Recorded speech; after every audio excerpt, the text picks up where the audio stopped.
¿Qué tal, amigos? Buenos días, ¿cómo están? Es un placer saludarlos y bueno, mandamos un fuerte abrazo a todos los amigos que nos ven en otros países. Sorpresa, esa transmisión no estaba prevista, pero bueno, quise compartir un pedacito de lo que es Entrenando al Entrenador, así que lo vamos a streamear la siguiente media hora para que nuestros amigos conozcan un poquito más acerca de este programa.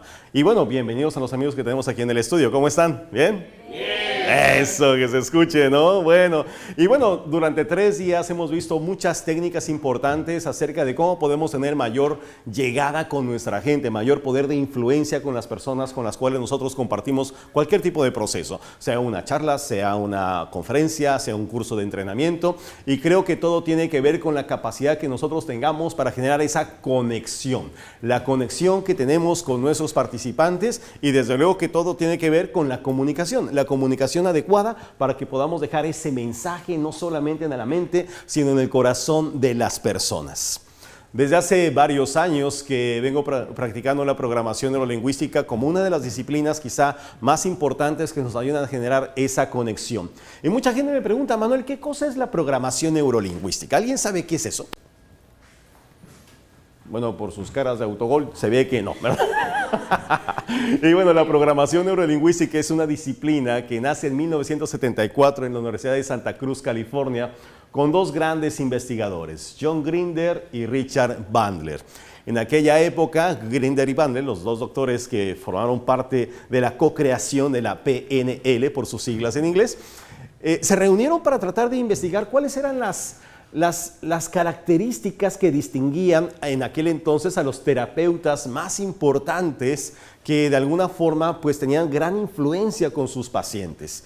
Y en ese entonces, en 1974, en Santa Cruz, California, pues ellos investigaron prácticamente a los 3 más grandes terapeutas en aquel entonces. A Frederick Perls, creador de la terapia Gestalt, Virginia Satir, quizá la terapeuta familiar más importante de la historia, y Milton Erickson, un gran hipnoterapeuta, una persona que desarrolló los modelos de hipnosis que hoy día se conocen como hipnosis ericksoniana y que nos ayudan a entender cómo podemos lograr que las personas entren a procesos hipnóticos de una manera rapidísima. Como ustedes saben, la hipnosis se utiliza en muchas áreas del comportamiento humano. Bueno, pues investigando a estas personas, ellos se dieron cuenta que los seres humanos básicamente respondíamos a un programa preestablecido, un programa que nosotros teníamos en nuestra mente y que gobernaba muchas de las actividades que nosotros hacíamos. Prácticamente todo lo que nosotros hacemos obedece a un programa, no sé si te has fijado, pero ese programa define todo lo que nosotros hacemos, la manera como nos levantamos por la mañana, la manera como aprendemos, la manera como vendemos, la manera como compramos, en fin, ese programa determina la persona que tú eres y ese programa pues ha sido establecido a lo largo de tu historia. Desde tus padres que de alguna manera te han programado en base a las creencias, hábitos que ellos tenían, la sociedad misma, la educación que tú has recibido en la escuela, esos programas han formado parte de nuestra vida y esos programas han definido mucho de lo que hemos hecho a lo largo de nuestra historia y te han traído hasta este lugar.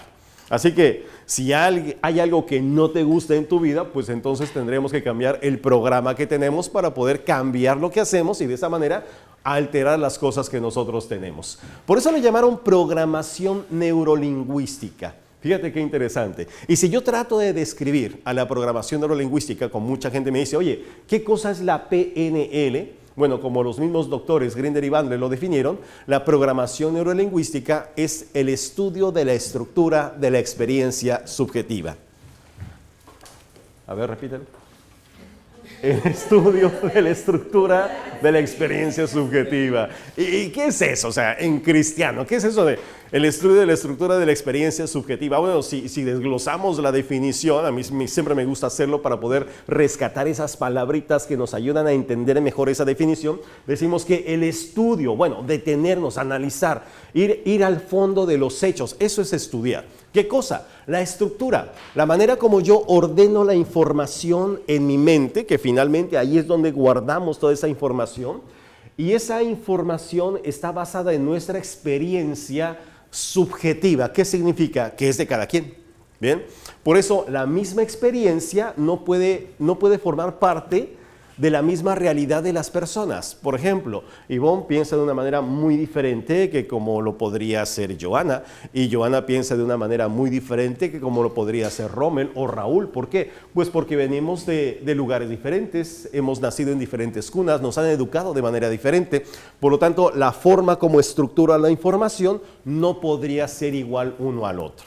Bien, de eso se dieron cuenta Grinder y Bandler y dijeron, bueno, creo que cada persona estructura la información de manera diferente y eso forma parte de su programa personal. Si yo descubro el programa de las personas y utilizo ese programa, yo podría tener más influencia en la persona. Es como si yo aprendiera el lenguaje de una computadora, ¿verdad? Y al aprenderlo, yo me puedo comunicar con la computadora. De la misma manera, si yo conozco tu programa para comprar y soy un vendedor, ¿tú crees que si yo utilizo ese programa, aumente la probabilidad de que tú me compres? La respuesta es sí. Si tú tienes un programa para aprender y yo utilizo ese programa, que soy un profesor, y utilizo ese programa en ti, ¿tú crees que tu capacidad de aprendizaje pueda incrementarse? Sí. Si tú tienes un programa para enamorarte y yo conozco ese programa y utilizo ese programa, ¿tú crees que podría enamorarte? Sí. Sí, y ahí radica el poder de la influencia. Esa parte no la anoten, por favor, pero claro que sí, exactamente. Entonces, la programación neurolingüística, fíjate, ¿por qué programación? Bueno, pues porque prácticamente todo lo que nosotros hacemos proviene de un programa y se refiere a la manera como organizamos esa información. Eso obedece a un programa. Yo aprendo a hacer algo, interpreto algo, inmediatamente creo un mapa mental que almaceno aquí en mi cerebro y mi cerebro recurre a ese mapa cada vez que se enfrenta a situaciones similares. Entonces yo aprendo, por ejemplo, a conversar con una persona y a negociar. Ese programa yo lo utilizo en diferentes lugares con diferentes personas, pero es el mismo programa. A veces me funciona y a veces no. ¿Verdad? Si yo tengo un programa para tratar con otras personas y yo quiero usar ese programa para tratar a diferentes personas, a veces me resulta y a veces no, ¿verdad? Y generalmente lo que hacemos pues es echarle la culpa a la persona, ¿verdad? Porque no las personas se tienen que ajustar a mi programa, más bien el programa se tendría que ajustar a los diferentes tipos de personas. Pero bueno, ahí está el programa. ¿Por qué neuro? Porque la organización de la información pues se hace a través de los sentidos y se almacena en nuestro cerebro. Es ahí donde se encuentra ese programa. Y ordenamos la información basado en 3 principios básicos que ahorita los vamos a ver. ¿Y por qué lingüística? Pues porque ese programa, el medio a través del cual nosotros nos programamos, es a través del lenguaje. Lo que nosotros escuchamos, lo que nosotros leemos, lo que nosotros nos decimos. Fíjate, es así como estructuramos nuestros programas. Si yo te preguntara, por ejemplo, ¿qué opinas del dinero?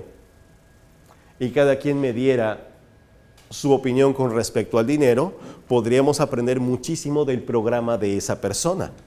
Para algunos el dinero es algo sucio, para algunos el dinero corrompe, para algunos el dinero es abundancia, para otras personas el dinero es la felicidad, para otras personas el dinero no es más que un papel todo arrugado con la cara de un tipo que ni conoces. O sea, cada quien tiene diferentes conceptos con respecto al dinero, como con respecto al amor, con respecto a los hombres, con respecto a las mujeres, con respecto a la economía, con respecto al medio ambiente, con respecto a los animales, con respecto a cualquier cosa. ¿Por qué? Pues porque cada cabeza es un mundo, y como cada cabeza es un mundo, pues cada cabeza obedece a un programa. Entonces la PNL lo que estudia es ese programa, cómo estructuras la información. Y cuando yo descubro ese programa, es como si tuviera la combinación de una caja fuerte. Si tú tienes la combinación de una caja fuerte, pues abrirías esa caja. De la misma manera, si yo conozco la combinación para poderme comunicar contigo, entonces tengo en mis manos la posibilidad de dejar mensajes en tu mente, de poder de alguna forma llegar a acuerdos importantes tú y yo de colaboración, poderme comunicar efectivamente con los demás. ¿Tú crees que eso te pueda servir? ¿Sí? Obvio, ¿verdad? Y para cualquier cosa que tú tengas en la vida, lograr esa conexión con las personas, de eso determina tu felicidad, determina tu éxito, determina tu prosperidad, tu tranquilidad, determina muchas cosas. ¿Cómo nos comunicamos entonces? ¿Cómo nos comunicamos con el mundo? ¿Cómo interpretamos esa información? Grinder y Bandler descubrieron que lo hacíamos a través de 3 canales básicos de representación humana. 3 canales con los cuales nosotros nos conectamos con el mundo. Recibimos y enviamos información a través de esos 3 canales. Y esos 3 canales están presentes en todos nosotros. Tenemos esos 3 canales. A veces usamos más uno que otro, pero todos tenemos esos 3 canales. Tenemos el canal visual, que es toda la información que yo recibo a través de mis ojos, ¿verdad? De la vista. Y el canal visual puede ser externo y puede ser interno. ¿Cuándo es externo? Cuando la información viene de allá afuera. ¿Cuándo es interno? Cuando me la imagino, ¿verdad?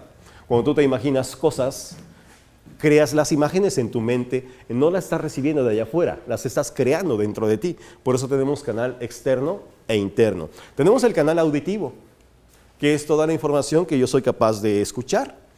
Y el canal auditivo puede ser externo y puede ser interno. ¿Cuándo es externo? Cuando la información viene de allá afuera. ¿Y cuándo es interno? Cuando lo estoy generando a través de mi diálogo interno. ¿Te has dado cuenta que gran parte del día conversas contigo mismo, contigo misma? ¿Te has dado cuenta? ¿Sí? Ahora, esa conversación no siempre es todo lo positiva que digamos, ¿verdad? Y cada vez que tú conversas contigo mismo o contigo misma, estás programando de alguna forma todo tu mundo interior. Tenemos el canal kinestésico. El canal kinestésico tiene que ver con todas las sensaciones que yo genero dentro de mí, las emociones, las sensaciones táctiles, sensoriales, que pueden ser externas o pueden ser internas. ¿Cuándo son externas? Pues cuando la información viene de allá afuera, cuando yo percibo el frío, el calor, percibo esas sensaciones que se derivan de mi conexión con el mundo de exterior, con el mundo de allá afuera. ¿Cuándo será interno? Pues cuando yo las emociones las genero a través de procesos de pensamiento muy personales. Si yo estoy angustiado por la presentación que voy a dar al rato, ¿sí? No es que esté sucediendo todavía, pero ya te la estás anticipando, ¿verdad? Hay gente que ya ahorita ya está nerviosa, ¿sí o no? Sí. Ay, no, en la presentación al rato, ya te estás imaginando, ojalá y no falle, ojalá y no sé qué. Y ya tu cerebro está generando algo que todavía ni sucede, pero ya te estás angustiada por eso, ¿bien? O puede ser cosas que estés recordando en este momento. Y entonces me acuerdo del pleito que tuve con mi pareja esta mañana y entonces esas emociones las estoy trayendo al presente. Entonces esas sensaciones puede ser que yo las esté recuperando de allá afuera o las esté generando conmigo mismo. Son 3 canales con los cuales yo me conecto y organizo la información. Y le llamamos estrategia cuando encontramos cuál es el canal preferencial de alguien. ¿Sí? Todos tenemos 3 canales, pero por alguna razón hay personas que prefieren utilizar más un canal que otro. Por eso Grinder y Bandler clasificaron a las personas en preferentemente visuales, preferentemente auditivas y preferentemente kinestésicas. Vamos a ver cada una de ellas. ¿Bien? Las personas visuales. Las personas visuales tienen las siguientes características. Bueno, son personas que generalmente te miran a los ojos, son personas que generalmente hablan un poco más rápido, normalmente hacen muchos movimientos con las manos, son personas que como que se atropellan unas a otras, así, ¿no? Están mandando la información y si no los miras a los ojos sienten como que no le estás haciendo caso. Te estoy hablando, ¿no? Sí. Así son los visuales. Los visuales generalmente cuando tú los escuchas hablar, te vas a dar cuenta que utilizan frases, palabras. Le llamamos en programación neurolingüística predicados acerca de cómo perciben el mundo a través de la vista. Ellos te dirán cosas como, por ejemplo, esto se ve grandioso. O tal vez te digan cosas como, no veo claro. O quizá te digan cosas como, por ejemplo, es un asunto oscuro. O quizá te digas cosas como, me iluminaste el día. O tal vez te digan cosas como, todo salió color de rosa. O color de hormiga, ¿verdad? Porque también hay visuales pesimistas. Las palabras ver, claridad, oscuridad, iluminar, color, rosa, se llaman predicados visuales. Y las personas visuales prefieren utilizar ese tipo de palabras. A veces, cuando yo estoy conversando con un cliente, por teléfono, no lo estoy viendo, pero solamente escuchando las palabras que utiliza, yo me doy cuenta si ese cliente es visual. Y si es visual, ¿cómo crees tú que yo le hablo? Y cuando yo le hablo como visual, utilizando los predicados visuales, entonces la capacidad de conexión con ese cliente es mucho mayor. Imagínate que tú sabes esto y estás a cargo de una agencia de venta de automóviles y acaba de entrar un cliente que ya te diste cuenta que es visual. ¿Cómo le vendes un auto a un visual? Permítame mostrarle. Vea la gama de colores, observe los interiores, vea los detalles. Tómese un selfie para que sus amigos se mueran de la envidia. O sea, ¿sí o no? ¿Verdad? Pasó Instagram, o sea, así somos. ¿Por qué? Porque el visual compra a través de lo que observa, a través de los ojos. ¿Tendremos participantes visuales en las salas de capacitación? Sí. ¿Cómo será un visual?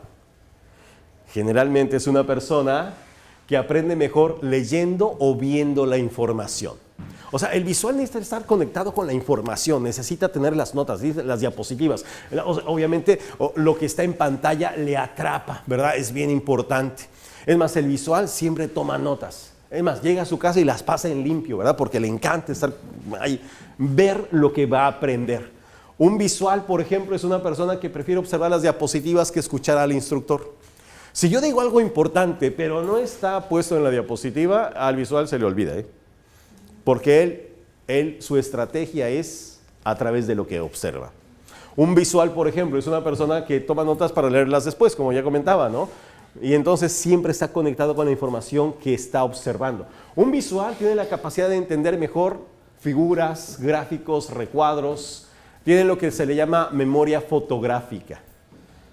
Ajá. Vamos a hacer un ejemplo rapidito, fíjate muy bien. Van a aparecer en pantalla una serie de figuras. Las figuras van a permanecer durante 8 segundos nada más, ¿de acuerdo? Durante esos 8 segundos, tú vas a tratar de memorizar la mayor cantidad de figuras posible. Porque a los 8 segundos yo voy a quitar la diapositiva, tú recién vas a tomar tu lapicero y vas a escribir todas las figuras que tú te acuerdes, sin hacer trampa, por favor, nada de tomarle foto con tu celular, nada. O sea, ¿de acuerdo? ¿Sí? ¿Listos? ¿Bien? ¿Preparados? ¿Preparadas? ¿Bien? Ok. Muy bien. ¿Listos? Va. 8, 7, 6, 5, 4, 3, 2, 1, otro 1, 0. Ya. Escribe rápidamente todas las figuras que tú te acuerdes, escríbelas. Muy bien. Ok. Perfecto. Hay algunos que ahorita ya se les olvidó todo. Ok, muy bien. Durante los primeros 6 segundos la velocidad de escritura es vertiginosa. Ya después del segundo 10 como que decrece considerablemente. Hay quien ahorita ya está congelado en su hoja.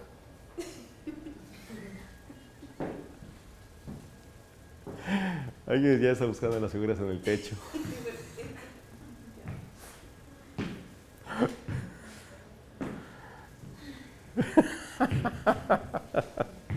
Hay unos que ya se resignan. Bueno, hay otros que aún así están moviendo el lapicero esperando que algo salga de ahí. Muy bien. Excelente. Bueno, como veo que ya muchos dejaron de escribir, vamos a hacer un ligero sondeo para ver nuestra efectividad visual. Vicky, ¿cuántas tuviste? 8. 8 es un buen número. Muy bien. ¿Ivonne? 7. 7 es un buen número. Buen número. Leslie. 7. 7. Buen número. Fer. 6. 6 es un número. ¿Quién tuvo más de 7? 9. 10, ese es un super número. 10 es un muy buen número, muy bien. ¿Quién tuvo menos de 6? Bueno, ¿cómo te explico? Bueno, a ver, vamos a hacer una cosa. Vamos a juntarnos en equipos de 3 personas. Aquí tengo un equipo de 3 personas, allá tengo 3 personas, aquí 4 personas. Júntense con ustedes y traten de agrandar esa lista, a ver si realmente tu compañero vio algo que tú no viste, y entre los 3 haces una lista más grande. Así, rápidamente, a ver, júntense rápidamente, hagan una prueba rapidita para ver si podemos incrementar esa lista. ¿Bien? Muy bien. Mientras yo aquí converso un poquito con los amigos que nos están viendo en pantalla. Y bueno, lo que estamos haciendo en este momento es un pequeño ejercicio para determinar cuál es nuestra capacidad auditiva. Y nos vamos a dar cuenta que hay personas que tienen mayor capacidad de observar y recordar cosas que observan.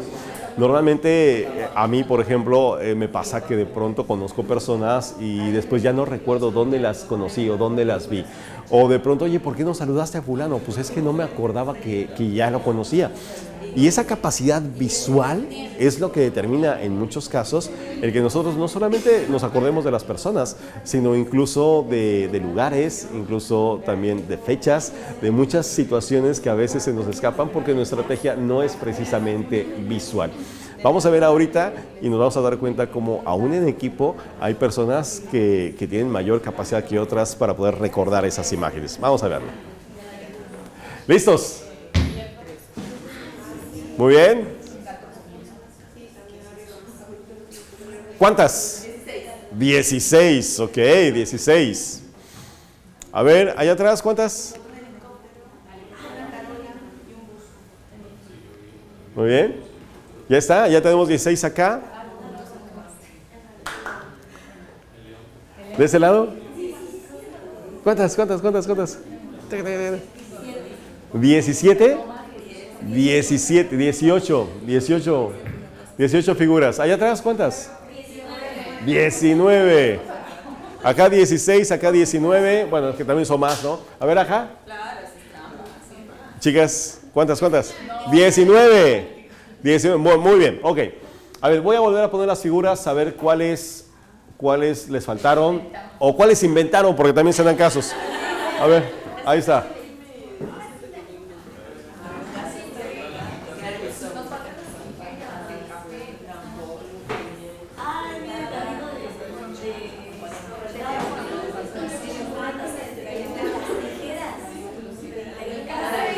¿Les faltó alguna? ¿El murciélago faltó?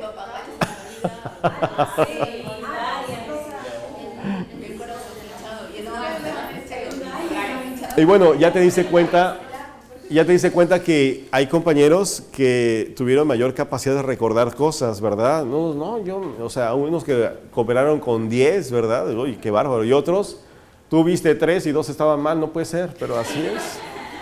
Así es. Entonces, fíjate, bueno, y es que los visuales así son. A veces escuchamos cosas como, ¿verdad? Escuchamos cosas como, por ejemplo, una imagen dice más que 1000 palabras. Eso lo dijo un visual, ¿verdad? Porque no necesariamente es así. Hay otro tipo de personas. Por ejemplo, las personas auditivas. Las personas auditivas, a diferencia de los visuales, son personas que no hablan muy alto, no hablan muy rápido, no necesariamente te miran a los ojos. Tú, por ejemplo, estás conversando con un auditivo y el auditivo como que está viendo para el horizonte, ¿no? Y tú, ¿qué está viendo? ¿Qué? ¿No? O sea, porque lo más importante para el auditivo no es verte, sino escucharte. Una persona auditiva le pone mucha atención al tono, al énfasis de la voz. Si bien habla poco, pero sí escucha bastante. Una persona auditiva utiliza palabras, le llamamos en programación neurolingüística predicados, acerca de cómo estructura el mundo a través de lo que escucha. Una persona auditiva tal vez te diga cosas como, por ejemplo, no me suena ese nombre. O tal vez te diga cosas como, vamos a hacer ruido con esto. O tal vez te diga algo como, por ejemplo, tu voz es melodía para mis oídos. Ay. Dicen que los auditivos son los más románticos de todos. Quizá te diga cosas como, el licenciado hizo un escándalo. O tal vez te diga, escucha lo que te digo. El visual te dice, mira lo que te digo, y tú, ¿dónde? No, ese es escucha lo que te digo. Las palabras, sonar, ruido, voz, melodía, escándalo, escuchar, decir, se llaman predicados auditivos. Y las personas auditivas prefieren utilizar ese tipo de palabras. A veces yo cuando hablo por teléfono con algún cliente, no lo estoy viendo, pero lo estoy escuchando por teléfono, me doy cuenta que utiliza predicados auditivos. Y si utiliza predicados auditivos, ¿cómo crees tú que yo le hablo? Con predicados auditivos, ¿verdad? Y con eso aumento la probabilidad de contactar emocionalmente con esa persona, porque conozco su estrategia. Imagínate que tú sabes esto, y estás a cargo de una agencia que vende autos, y acaba de entrar un cliente que tú ya te diste cuenta que es auditivo. ¿Cómo le vendes a un auditivo? Escucha el motor. Escucha el estéreo. Permítame explicarle. Escucha el ronroneo de la máquina. Escucha el sonido 5.1 canales del estéreo que tiene. ¿No? ¿Y por qué? Porque escucha cómo cierra herméticamente. ¿Por qué? Pues claro, porque el auditivo compra por lo que escucha, ¿verdad? Entonces, no es que no le guste lo que ve o no es que no sienta, pero su estrategia primaria es auditiva. Si yo conozco la estrategia primaria, entonces puedo generar un ataque direccionado hacia ese lugar. Y entonces la probabilidad de venta se incrementa. ¿Te das cuenta? Impresionante. ¿Tendremos participantes auditivos en las salas de capacitación? ¿Tú qué crees? Sí, ¿verdad? ¿Cómo será un participante auditivo? Generalmente un participante auditivo es una persona que repasa mentalmente lo que escucha. Es como si estuviera parafraseando todo lo que yo estoy diciendo, como si lo estuviera repitiendo en su mente. Un participante auditivo generalmente memoriza a través de la palabra, aunque no esté proyectado en pantalla, pero si tú lo dijiste, se acuerda de él. Es como si de pronto se encontraran en un break un auditivo y un visual allá afuera. Y el auditivo, oye lo que dijo el instructor. Y el visual, ¿a qué hora? Cuando dijo eso de la seguridad, ¿cuándo? O sea, si no estaba en pantalla, al visual se le fue, ¿sí? Sí, pero sin embargo el auditivo se acuerda, es así. El auditivo, por ejemplo, aprende mejor si le explicas las cosas. O sea, que tú le muestres una imagen no es suficiente para un auditivo. Él necesita que le expliques. A veces escuchamos, vean nomás, vean la imagen. Todo está dicho. Y el pobre auditivo, ¿qué cosa, no? O sea, explícale al auditivo. Un auditivo, por ejemplo, le gusta la música de fondo, el tono y la voz del facilitador. Le gusta eso. Entonces prestará mucha atención a los énfasis, a toda la intención que tú le pongas a los mensajes. Porque un auditivo es capaz de cambiar todo el sentido de lo que estás diciendo si es que no usa los énfasis correctos. Por ejemplo, vean, ¿qué dice ahí? ¿Se entiende, Leslie? Se entiende, ¿verdad? Yo no dije que él robó el dinero, está claro, ¿verdad? Pero dependiendo de dónde yo ponga el énfasis en las palabras, puede cambiar todo el sentido de la oración. Si yo, por ejemplo, digo, yo no dije que él robó el dinero. Entonces, ¿quién lo dijo? Yo no dije que él robó el dinero. Entonces, ¿qué? ¿Lo insinuaste o qué? No, yo no dije que él robó el dinero. Entonces, ¿quién se lo robó? ¿Él o ella? ¿O ella? No, yo no dije que él robó el dinero. Entonces, ¿qué hizo? ¿Lo escondió? ¿Lo tomó prestado o qué? No, yo no dije que él robó el dinero. Entonces, ¿qué fue lo que se robó?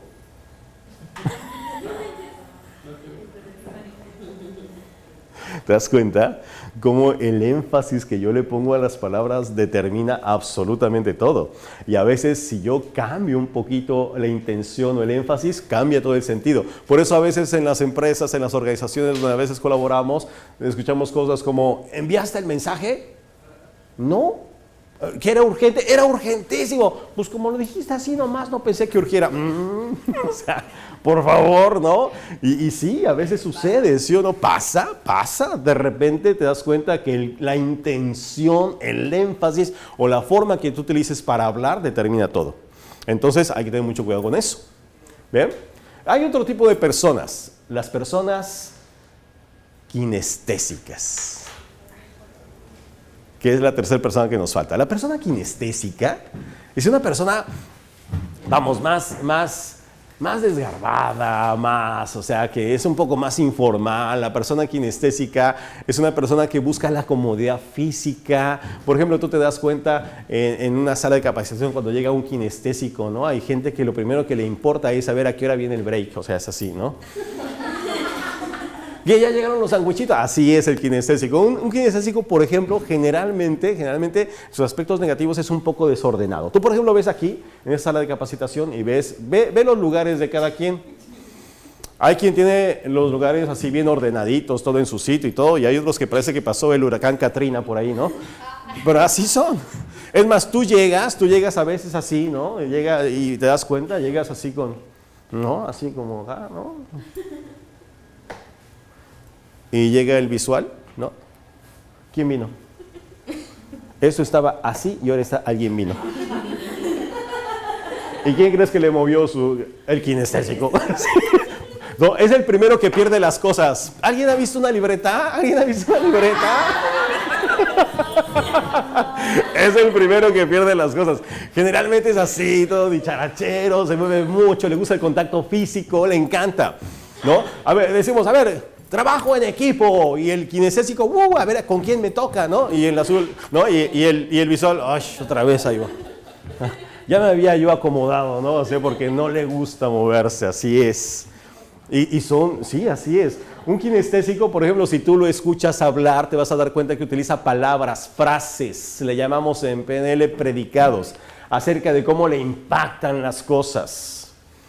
Un kinestésico te dirá cosas como, por ejemplo, no me tinca. ¿Qué es tincar? En México diríamos, no me late, no me vibra, ¿sí o no? ¿Verdad? ¿Por qué? Pues no sé, como que los chakras, como que el aura, como que no. Un kinestésico tal vez te diga cosas como, me pegó lo que me pegó. Aquí me duele, aquí toca, hasta durito está, así es. Kinestésico. Un kinestésico tal vez te diga, el evento fue un cañonazo. Así, se cimbró todo. O tal vez te diga algo como, por ejemplo, no, pues el ingeniero tiene buena vibra. Porque desde que llega se siente así las energías, ¿no? No te sabe ni explicar. O quizá te diga, me cae de la patada, que es algo que decimos mucho en México, ¿sí o no, Ivonne? ¿Verdad? Sí. Me cae de la patada. O aquí en el Perú dicen, me cae espeso. O como dice Carmen, me cae bien cuáquer, ¿no? Me cae bien chinche. ¿Sí? Fíjate las palabras que utilizamos, ¿verdad? No, es que nada más llega a chupar la sangre. O sea, las palabras tincar, latir, pegar, cañonazo, vibra, caer, patada, cuáquer, denso, son palabras kinestésicas. Y los kinestésicos prefieren utilizar ese tipo de palabras. A veces yo estoy hablando con un cliente por teléfono, con algún gerente de alguna empresa, y si yo me doy cuenta que utiliza palabras kinestésicas, ¿cómo crees tú que yo le llamo? Le hablo. Con palabras kinestésicas. ¿Por qué? Porque es la manera como yo me puedo comunicar mejor con él. Y entonces logro empatizar con él. Imagínate que tú sabes esto y estás a cargo de una agencia automotriz y acaba de entrar un cliente que ya te diste cuenta que es kinestésico. ¿Cómo le vendes un auto a un kinestésico? Toque, súbase, siéntese, sienta la comodidad. Huela las vestiduras nuevas. ¿Qué se siente estar? Sí, ¿a poco no, verdad? Entonces, es así, ¿por qué? Porque un kinestésico compra a través de lo que siente. Wow. ¿Tendremos participantes kinestésicos en las salas de capacitación?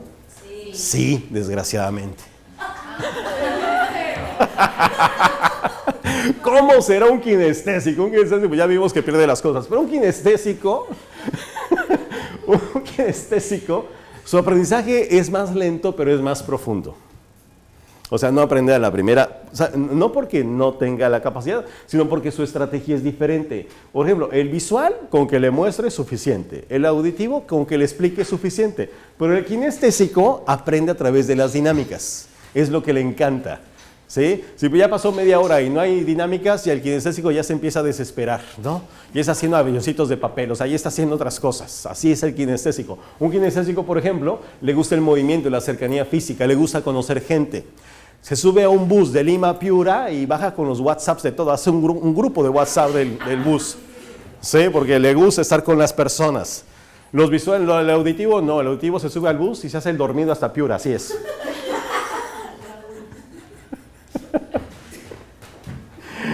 Le impactarán los estímulos como la temperatura o el aroma del lugar. Es el primero que llega. ¿A qué huele? ¿A qué huele? O es el que está, ay, hace frío, apaguen el clima. Ah, ya me dio calor, pónganlo otra vez.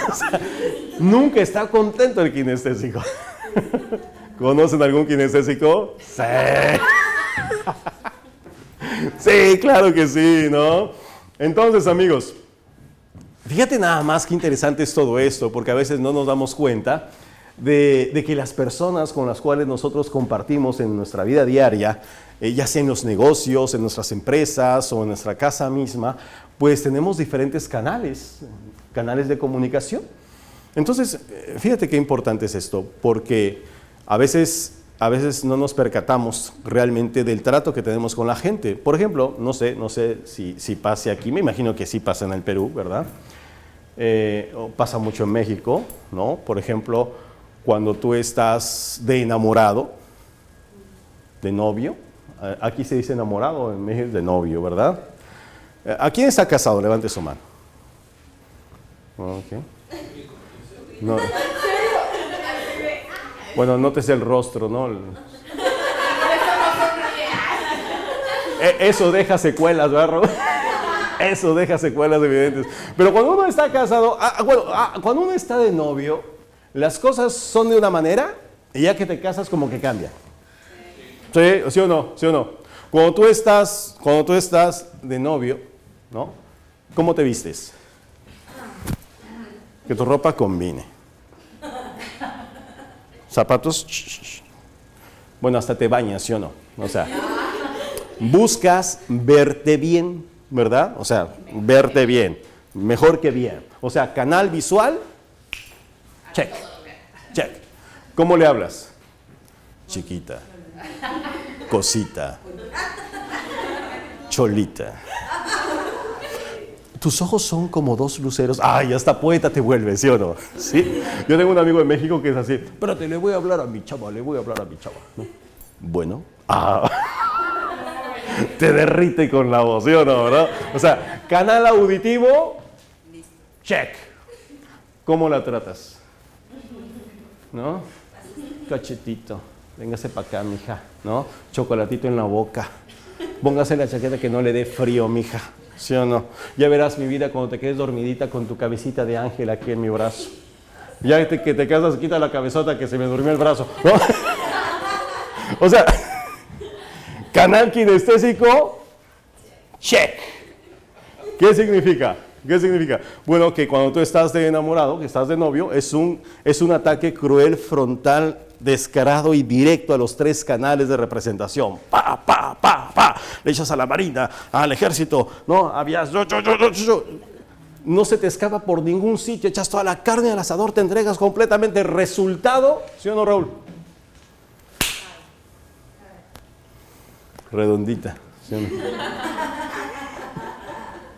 Porque no se te escapa por ningún sitio, pero no sé si de casualidad, amigo Raúl, te ha pasado que de repente uno llega a casa después de tener una jornada ardua de trabajo, la gente que trabaja aquí en Verón en minería, después de estar 21 días en mina, que llegas a tu casa flaco, ojeroso, cansado y sin ilusiones, con las huellas de la batalla en el cuerpo, esperando que te reciban como héroe de guerra. Llegas a casa con ilusión, esperando que todo el mundo te... Y lo único que recibes es algo como esto.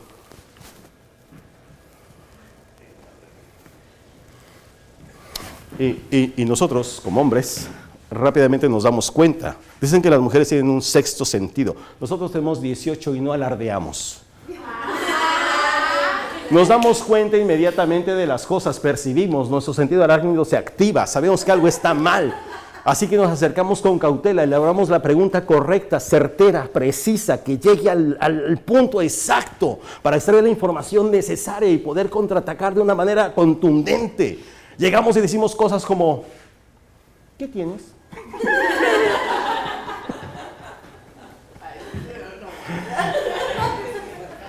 Y si tú preguntas, ¿qué tienes? ¿Qué te van a decir? Nada. Nada. No tengo nada. Pero obviamente que eso solamente es un ardid. Obviamente que eso es un truco. Obviamente que eso tiene una doble intención. Lo sabemos, lo intuimos. Está aquí grabado, su código genético. Aquí está, lo sabemos. Así que nos retiramos con cautela. Armamos la siguiente estrategia. Pensamos muy bien en el contraataque y llegamos con la respuesta precisa. No, tú tienes algo.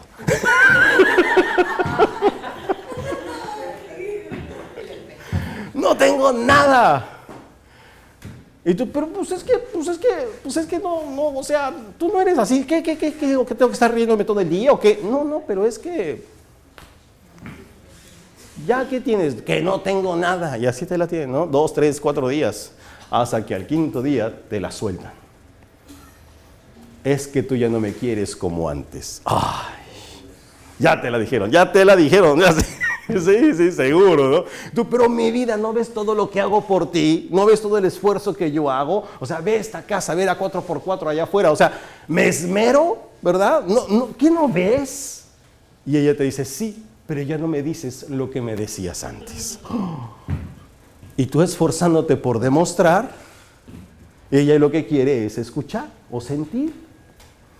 Y a veces, amigos, resulta que nos dejamos de comunicar en el canal que nos conocimos. Pero si tan solo nos diéramos cuenta de eso, veríamos entonces que mientras más canales de comunicación intervengan en un proceso, obviamente el impacto es mucho mayor. ¿Bien? Así que, amigos, ¿qué nos quede de moraleja? ¿Qué tenemos que hacer en una sala de capacitación? Que no falten recursos, que haya estímulos visuales, que haya estímulos auditivos, que haya estímulos kinestésicos. ¿Para qué? Para bombardear los sentidos de atención de la sala. Y entonces nos demos cuenta que la atención de la gente depende de todo eso.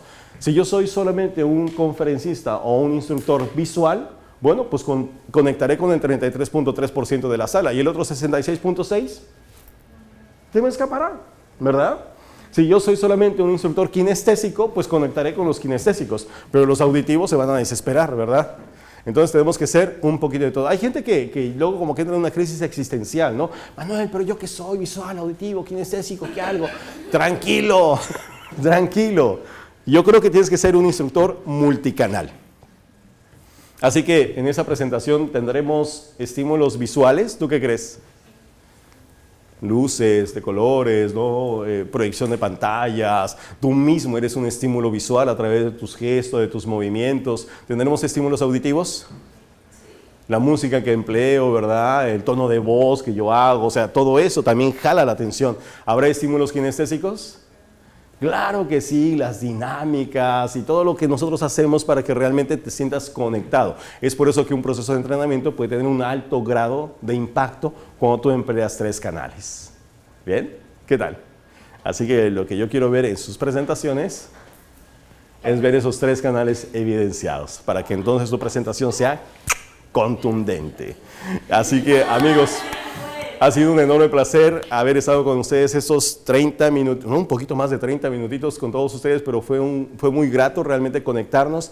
Gracias a todas las personas que seguramente nos están viendo en Estados Unidos, en mi bello país México, en Centroamérica, países aquí en Sudamérica, como aquí mismo en Perú, en Ecuador, Colombia, Argentina, Chile, Uruguay, Paraguay, Bolivia, Venezuela y tantos otros que siempre están con nosotros. También a mis amigos que se conectan, aún a pesar de la hora, del otro lado del charco, como decimos en mi país. Gracias, amigos de España, incluso amigos de Grecia que se conectan. Gracias, Japón, qué gusto saludarte y nos vamos a ver bien prontito. Así que, mientras eso pasa, cuídense un montón.